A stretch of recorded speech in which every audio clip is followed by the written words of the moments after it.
Buhay pa pero itinala ng patay ng SSS ang isa nitong miyembro. Kaya hindi binibigyan ng pensyon. Tanong niya, bakit tinanggap pa ng SSS ang mga buwan ng hulog? Idinulog yan sa inyong Kapuso Action Man. Hindi magandang balita ang bumungad kay Evangeline noong 2017 pagtuntong niya sa edad na 60. Akala niya makakakuha na siya ng retirement pension mula sa Social Security System o SSS pero... Kaso sabi, Mami, ilan ka ba? Sabi ko, bakit? May kumuha na ng burial mo. Mamaloob ko, tsaka talagang maano sa dibdib ko. Ba't ginanon nga ako? Buhay na buhay pa pero pinatay na raw sa record ng SSS si Evangeline taong 1983 noong 26 anyos pa lang siya. Lumabas sa record ng ahensya na may kumuha na ng lump sum ng kanyang death with funeral benefits noong 16 ng Disyembre ng parehong taon. Napaiyak ako, sabi ko, ba't naman ginanon nila ako? Pero ang nakapagtataka, tinanggap pa umano ng SSS ang hulog niyang mga kontribusyon kahit patay na siya sa kanilang record. Ang nasa isip ko naman po pag talagang namatay ako, may makukuha yung mga anak ko. Basta tanggap sila ng tanggap ng hulog ko. Ang naturang hinaing, agad na idinulog ng inyong Kapuso Action Man sa ahensya ng gobyerno. Sa ngayon ay masusing iniimbestiga ng SSS ang nangyari noong 2017. Pinag-aaralan na rin nila kung may matatanggap na benepisyo ang miyembro na buhay pa at nakapaghulog din ng kontribusyon.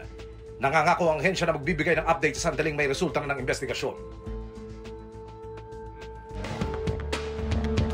Tututukan namin ang sumbong na ito. Para po sa inyong mga sumbong, pwedeng mag-message sa Kapuso Action Man Facebook page o magtungo sa GMA Action Center sa GMA Network Drive, Corner Samar Avenue, Diliman, Quezon City. Dahil sa namang reklamo, pang-aabuso o katiwalian, tiyak, may katapat na aksyon sa inyong Kapuso Action Man. Maaraw man o maulan, tila hindi natutuyuan ng tubig ang isang bahagi ng daan sa Barangay Santo Cristo, San Jose del Monte, Bulacan. Ikinababahala na yan ang mga residente kaya dumulog sila sa inyong Kapuso Action Man. Wala naman pong ulan. Pero bakit may mga tubig na na-stock? Ngayong tag-ulan na, mas nangangamba ang mga residente sa bahagi ng Igay Road sa Barangay Santo Cristo sa San Jose del Monte, Bulacan. Ang kawalan umano ng drainage sa isang bahagi ng daan dahilan ng hindi nawawalan tubig sa lugar. Hindi lang po isang araw yan. Taon na po yan. Problema dito sa Igay. Hindi ho nawawalan ng tubig, especially po dito, madam, sa side na to. Kasi masyado po kasi mababa yung level ng lupa po. So, pag umuulan po dito, kahit po maaraw, doon nawawalan. Kasi wala akong daluyan ng tubig dito. Ang laging pasang kalsada, ikinababakalang mitya na raw ng mga aksidente.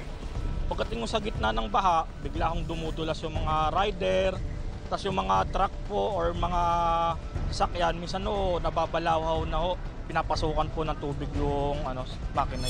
Abala po siya, lalo na po sa maglalakad po kami. Nadudumihan po yung mga nabibili namin dahil nga po dyan sa tubig. Tapos nagkakaano po yung paa namin, kulugo po. Ang naturang hinaing, agad na idinulog ng inyong Kapuso Action Man sa ahensya ng gobyerno. Ayon sa City Engineering Office ng San Jose del Monte, Bulacan, nagpa-inspeksyon sila sa lugar kasunod ng sumbong nitong Marso. Lumabas sa paunang investigasyon na walang drainage system sa area dahilan para magbaha rito. Nasira na rin ang bahaging ito ng daan. Inirekomenda raw nilang magkaroon ng drainage system sa lugar palabas sa Quirino Highway para iwas baha. Sa ngayon, ay nakapaghanda na sila ng Program of Works para sa proyekto. Halos 20 milyong piso ang kakailanganing pondo, target nilang masimulan nito ngayong taon.